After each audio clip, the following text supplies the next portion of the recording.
नमस्कार, मैं अनुज नरवाल। प्रद्युम्न जोशीला जी हैं आज हमारे साथ। आज हम बात करेंगे बांगर के शेर की, चौधरी वीरेंद्र सिंह की। बांगर का शेर तो कहते हैं उनको, लेकिन आज वो शिकार हो गए या फिर शिकार कर गए किसी का, इसके ऊपर हम चर्चा करेंगे। क्योंकि 2-3 दिन पहले भी हमने इस चीज की आशंका जताई थी कि अगर कुछ ऊक चूक होती है तो वो भाजपा को छोड़ सकते हैं, और आज वही काम हो गया। प्रद्युम्न भाई, आज तो हम 3-4 दिन पहले जो चर्चा कर रहे थे उस पर मोहर लग गई। जी बिल्कुल। हमने तो ये संभावना काफी पहले दर्शकों को बता दी थी कि किसी भी दिन वो धमाका हो सकता है जब चौधरी वीरेंद्र सिंह का परिवार बीजेपी को अलविदा कह करके और कांग्रेस में शामिल दोबारा से हो सकता है। और इस चीज की प्रतीक्षा ना केवल हरियाणा के राजनीतिक नेता कार्यकर्ता बल्कि बहुत से वो नेता भी कर रहे थे जो अक्सर दल बदलते रहते हैं। क्योंकि उन सभी के दिमाग में एक चीज थी कि चौधरी वीरेंद्र सिंह, जिनका 52-53 साल का राजनीतिक उनका एक अनुभव है, और वो कोई भी फैसला लेंगे तो बड़ा सोच समझ करके लेंगे, और इस फैसले का काफी लंबे समय से इंतजार चल रहा था, जिसका आज आखिरकार जो है उन्होंने, उनके जो सांसद बेटे थे हिसार से भारतीय जनता पार्टी की टिकट पर जो चुनाव जीत करके आए थे ब्रजेंद्र सिंह, उन्होंने कांग्रेस के राष्ट्रीय अध्यक्ष मल्लिकार्जुन खड़गे के नेतृत्व में उनके निवास स्थान पर विधिवत रूप से आज कांग्रेस पार्टी को ज्वाइन कर लिया। जी, लेकिन इसके बाद तो एक जेजेपी के जो लीडर हैं दुष्यंत चौटाला, बड़ी शेरो शायरी कर गए। जी देखो, वो शेरो शायरी कर गए, लेकिन उस शेरो शायरी का भी अगर सही ढंग से बात करें तो ब्रजेंद्र सिंह ने आज जो है कांग्रेस ज्वाइन की है, और उन्होंने ये पहली ही पार्टी बदली है, क्योंकि उनकी पहली पार्टी भारतीय जनता पार्टी ही थी। उससे पहले वो सरकारी नौकरी में थे, आईएएस थे, तो लिहाजा कोई पार्टी को ज्वाइन कर ही नहीं सकते थे। और उसके बाद उन्होंने आज कांग्रेस को, बीजेपी छोड़ करके कांग्रेस में वो शामिल हुए हैं। दूसरा, उन्होंने जिन चौधरी वीरेंद्र सिंह के संदर्भ में वो बात कही है, तो चौधरी वीरेंद्र सिंह ने अभी तक पार्टी ज्वाइन नहीं की है। इसके बारे में जब प्रेस कॉन्फ्रेंस में चर्चा चली तो वहां जो कांग्रेस के बड़े सीनियर नेता हैं जय माकन, उन्होंने ये कहा कि चौधरी वीरेंद्र सिंह एक बड़ी रैली करेंगे और उस रैली में जो है वो शामिल होंगे, और उस रैली में वो कांग्रेस में शामिल होंगे। और जो सूत्र बता रहे हैं वो ये है कि उस रैली में संभवतः राहुल गांधी शामिल होंगे, और वो रैली हिसार या जींद में कहीं भी हो सकती है। एक तो ये सारी जो पटकथा लिखी गई, कब लिखी गई और इसका सूत्रधार कौन था।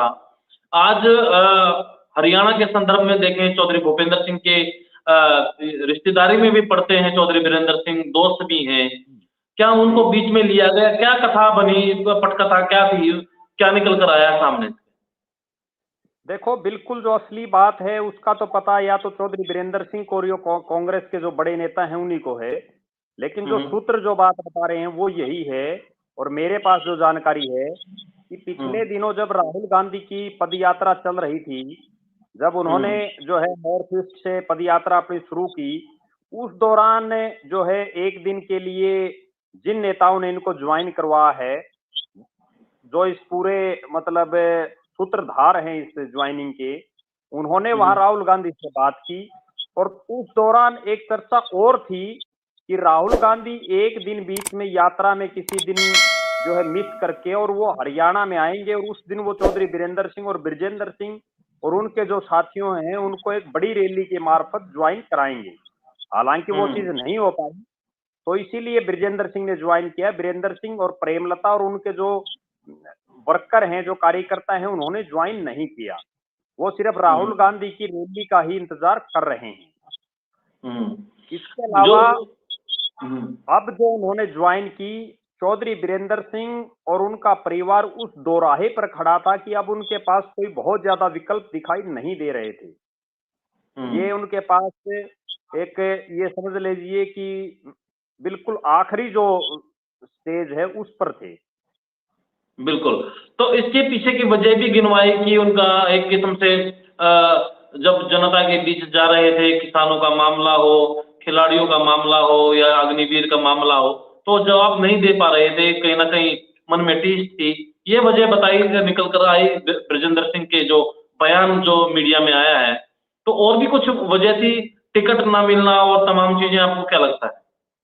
देखो, असली बात अगर मैं बताऊं, बेशक वो कोई सच्चाई छिपाए या ना छिपाए, राजनीतिक आदमी कई बार जो सच्चाई होती है वो बयान नहीं करते। असली बात यह है कि चौधरी बीरेंद्र सिंह और उनका परिवार एक बहुत लंबे समय तक कांग्रेस पार्टी में रहा है। कांग्रेस हम्म। पार्टी की से लेकर और आगे तक उनको हर चीज की नॉलेज थी। बीजेपी में वो नए नए आए, उस समय उनकी मजबूरी ये थी कि चौधरी भूपेंद्र सिंह हुड्डा ने, जैसा जो एक अंदाजा लग रहा है कि उन्होंने चौधरी बीरेंद्र सिंह को केंद्र में मंत्री नहीं बनने दिया जब उनको बिल्कुल शपथ दिलाने की तैयारी हो चुकी थी। हम्म। उसके बाद चौधरी बीरेंद्र सिंह को ऐसा लग रहा था कि कांग्रेस पार्टी अब एक डूबता हुआ जहाज हो चुका है और मोदी की लहर चल रही है। तब वो जो है अमित शाह और नरेंद्र मोदी के नेतृत्व में राज्यसभा के सांसद होते हुए उन्होंने रिजाइन करके जो है कांग्रेस छोड़ करके बीजेपी ज्वाइन की। उसके बाद उनको केंद्र में मंत्री बनाया गया और बड़े महत्वपूर्ण इतने बड़े बड़े डिपार्टमेंट उनको दिए गए, चाहे वो ग्रामीण विकास मंत्रालय हो, चाहे इस्पात मंत्रालय हो, हैवीवेट उनको मंत्री बनाया गया।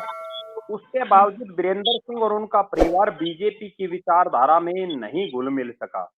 बीजेपी कह लीजिए या मोदी जी की जो विचारधारा है वो पिछले 9.5 साल से बेशक वो बीजेपी में धक्के लगा रहे थे अपने राजनीतिक कैरियर को, लेकिन कहीं भी बीजेपी वाला या जो भगवाकरण जिसको हम बोलते हैं वो उनका कहीं नहीं हो पाया। ना वो भारत माता की जय, वंदे मातरम इस तरह के भाषण में कभी चौधरी बीरेंद्र सिंह, प्रेमलता और ब्रजेंद्र सिंह के भाषणों में वो चीजें नहीं दिखाई दी। और गाहे बगाहे वो कांग्रेस के नेताओं की प्रशंसा करते रहते थे। उनके चाहे कोई सार्वजनिक कार्यक्रम हो उसमें भी वो श्रीमती सोनिया गांधी, राजीव गांधी से अपने जो उनके संबंध रहे हैं उनके बारे में अक्सर चौधरी बीरेंद्र सिंह तो चर्चा करते ही रहते थे। ब्रजेंद्र सिंह और प्रेमलता भी कांग्रेस को कोई बहुत ज्यादा कोसते नहीं थे। तो लग तो ऐसा रहा था कि जब भी मोदी जी से थोड़ी सी भी ट्यूनिंग खराब हुई या बीजेपी में कहीं भी अपना अवसर नहीं मिला राजनीति का तो ये कांग्रेस ज्वाइन करेंगे। बीच में एक संभावना ये भी हो गई थी, जब पंजाब में अरविंद केजरीवाल की पार्टी की आंधी आई तो उस दौरान ऐसी चर्चा थी कि चौधरी बीरेंद्र सिंह का परिवार आम आदमी पार्टी भी ज्वाइन कर सकता है, क्योंकि जो सुशील गुप्ता उस समय के हरियाणा प्रदेश के प्रभारी और राज्यसभा के सांसद वो चौधरी बीरेंद्र सिंह के नजदीकी मित्रों में हैं। और ये बीरेंद्र सिंह सार्वजनिक रूप से भी चीजें मानते हैं कि हुड्डा साहब और सुशील गुप्ता और मैं अक्सर 10-15 दिन में इकट्ठे बैठ जाते हैं। इकट्ठे बढ़ जाते हैं।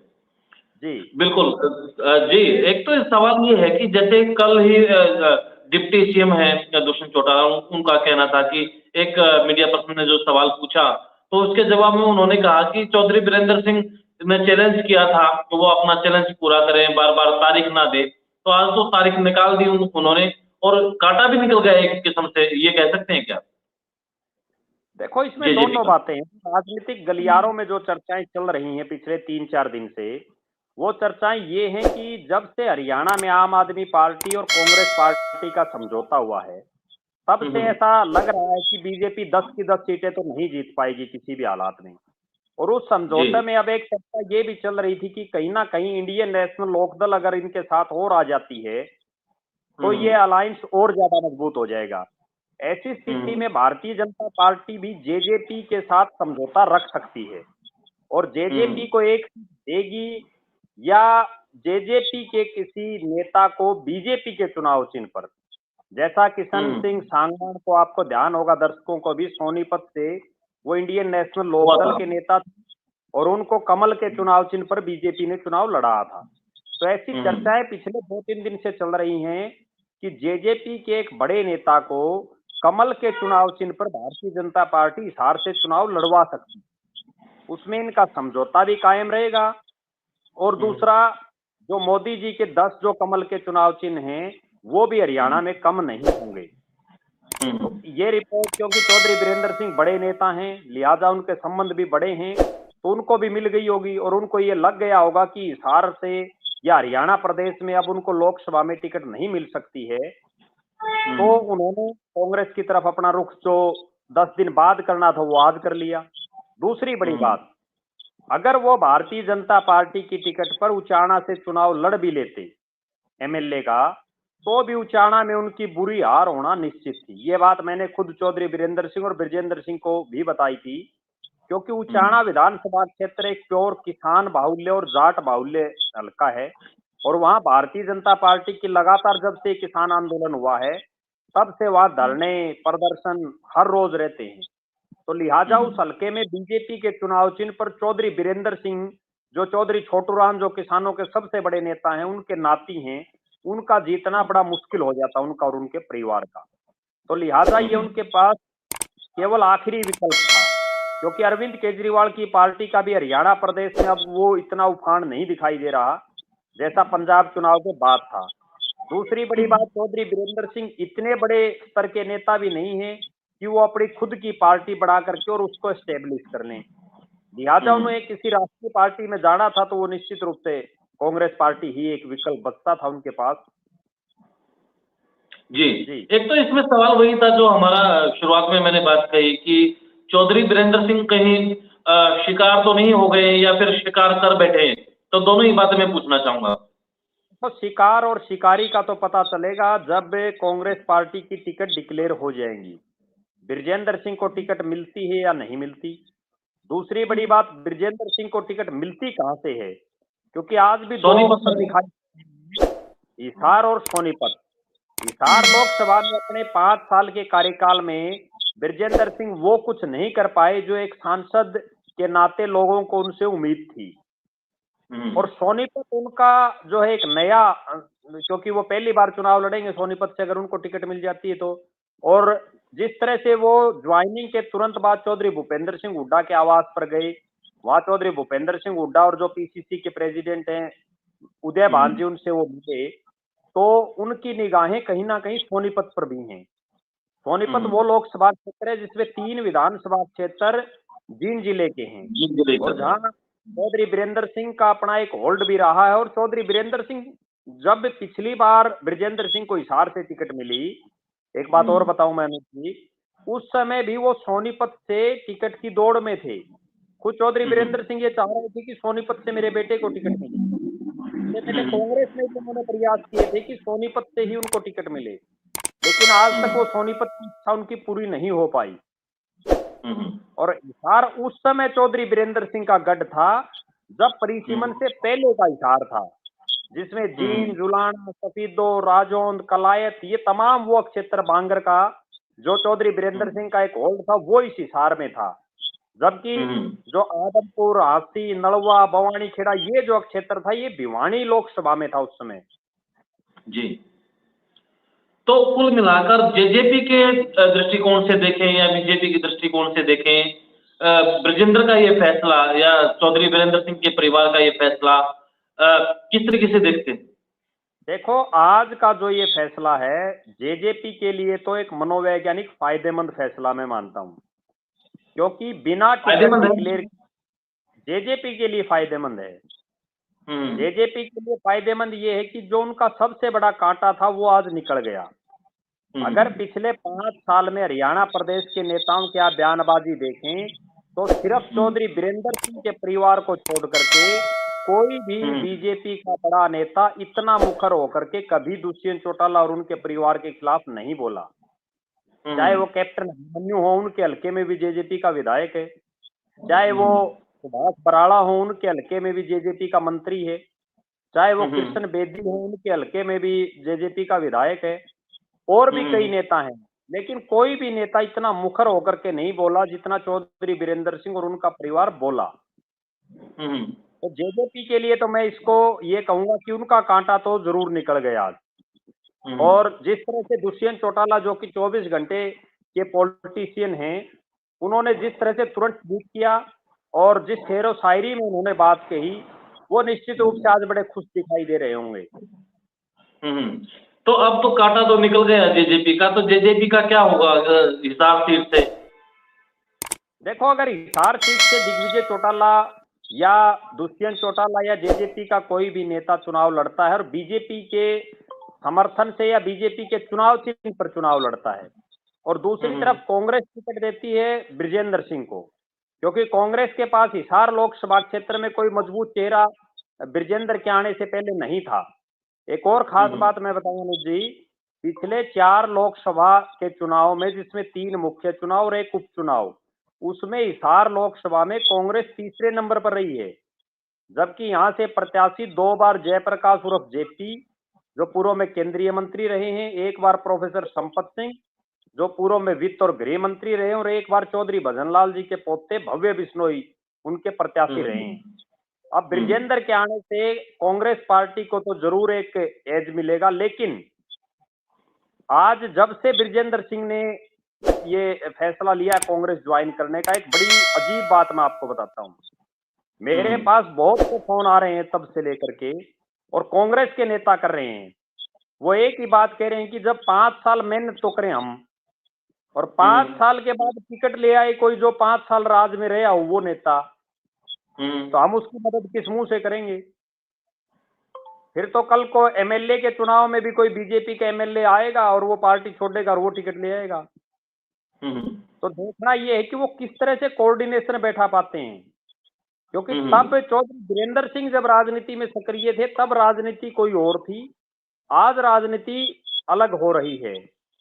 और ब्रिजेंद्र सिंह में वो राजनीतिक गट्स भी मैं नहीं मानता जो चौधरी वीरेंद्र सिंह में हैं, क्योंकि ब्रिजेंद्र सिंह एक अफसर रहे हैं, तो लिहाजा उनमें जो एक अफसर की जो एक रो होती है वही आज भी दिखाई दे रही है। जी, वो तासीर बदल नहीं पा रहे हैं वो, है ना?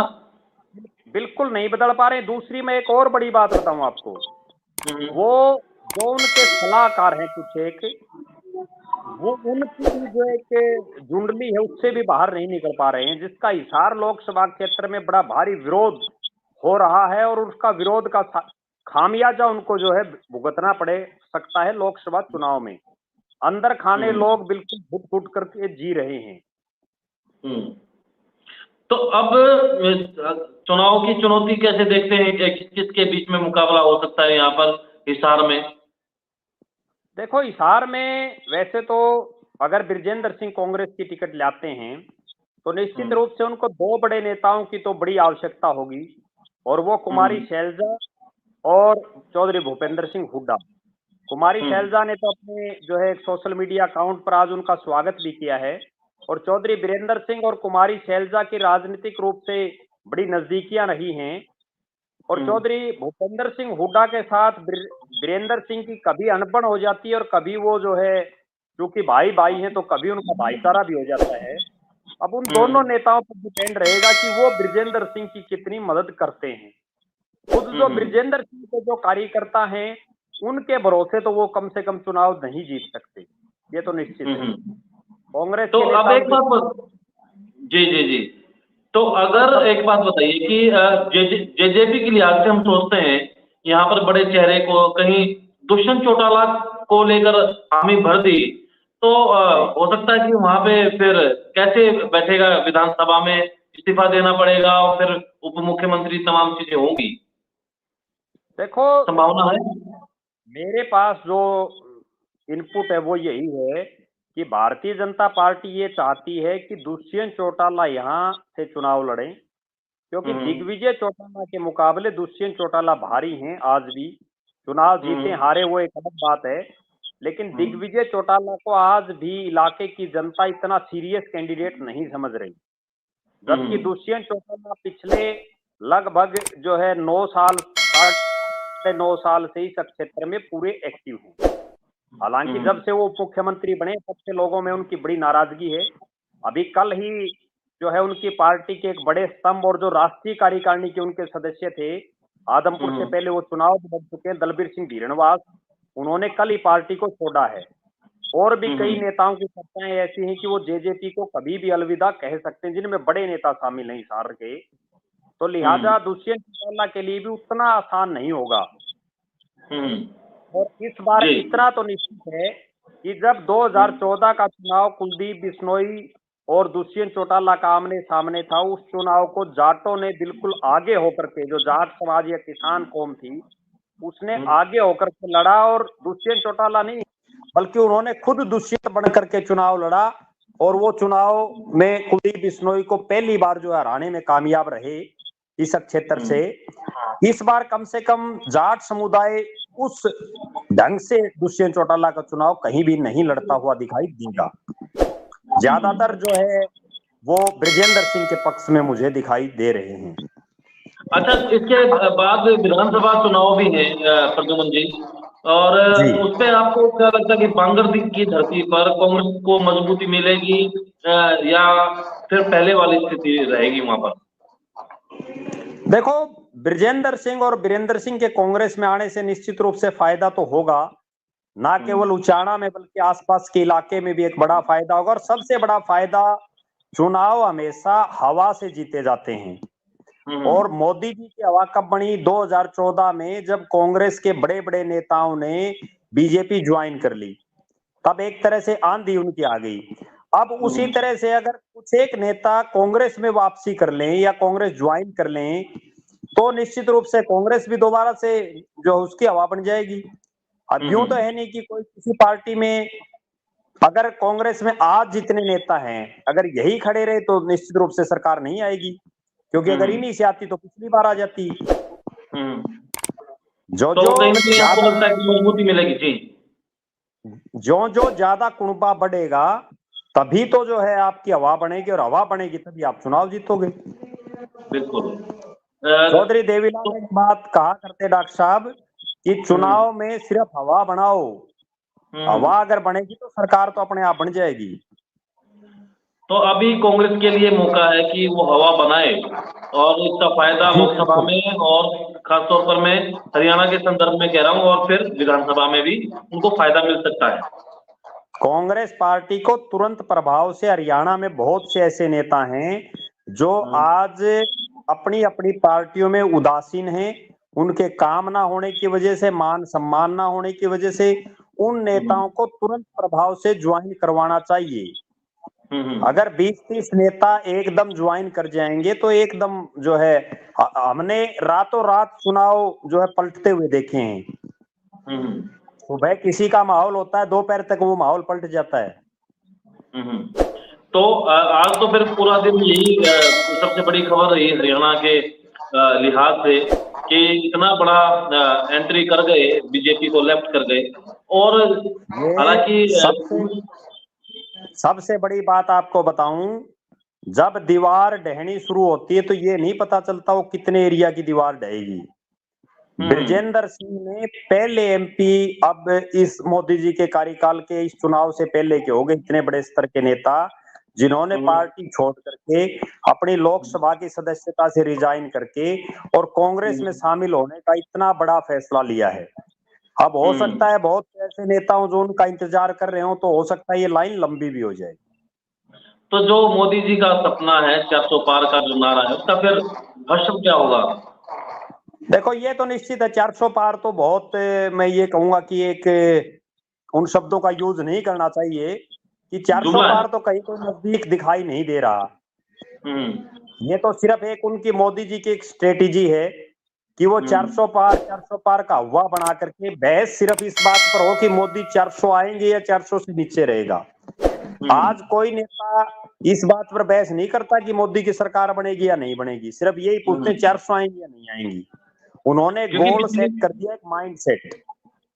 जी, और पिछली बार भी बीजेपी किया था ना और हरियाणा में एक नारा था 75 पार जी, का। अगर वो 75 पार का नारा नहीं होता तो बीजेपी 20 सीटों पर सिमटती। हम्म। ये तो सिर्फ उस 75 पार के चक्कर में कांग्रेस पार्टी के नेताओं का मोरल डाउन हो गया। उन्होंने ये सोचा ही नहीं कि बीजेपी की हालात ये है, ग्राउंड जीरो पर उन्होंने काम ही नहीं किया। हम्म। और तो आज भी वो अब सेम हालात है।